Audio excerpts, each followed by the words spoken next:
everyone, welcome to today's video. In today's video, we'll be going over the different Lightroom masking options and what they do for you. If you haven't already, hit that like and subscribe button to see more content like this. Let's go ahead and open up Adobe Lightroom. Once you have your edited image to your liking, go ahead and open up the masking tool. It looks like this. Once you're in the masking tool, you'll see a bunch of options. These include brush, radial, linear, color, and luminance. There are also some AI-powered options including select sky and select subject. The brush option is the most commonly used masking tool as it allows you to control the placement, flow, and opacity of the brush. Brush masking is the best option for new editors as you don't have to worry about selecting unwanted items. I use the brush mask to select certain areas in my image I want to edit, like trees, bushes, mountains, foreground, and background elements. For example, in this image of a sunflower, I have the leaves selected and I'm going to bring up the exposure to add brightness to my image. In this image of a duck, I have certain areas of the water selected, and I'm going to add exposure and highlights to this image to bring up the brightness. Now let's move on to the Radial Mask. The Radial Mask is found underneath the brush mask, and is basically a circle or oval-shaped mask.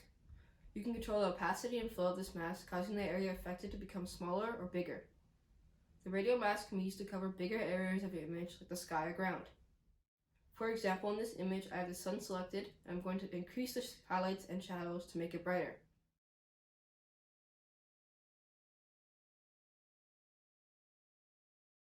In this image of a pumpkin light, I have the light itself selected, and I'm going to invert the selection and decrease the shadows to add darkness to the area.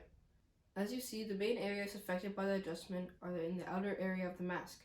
As you go closer to the center of the mask, the areas affected become less and less. This is the Radial Mask. Let's move on to the Linear Gradient.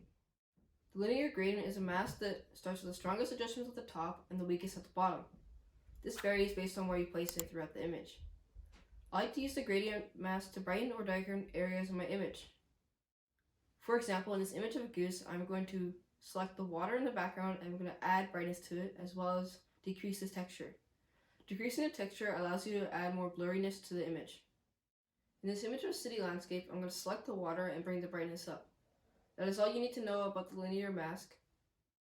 Now that you've learned about each different mask in Lightroom, I encourage you to use them on your edits. Using masks allows for a whole new level of editing that really brings your skill higher. Don't forget to hit that like and subscribe button. Thank you for watching and hope you have an awesome day.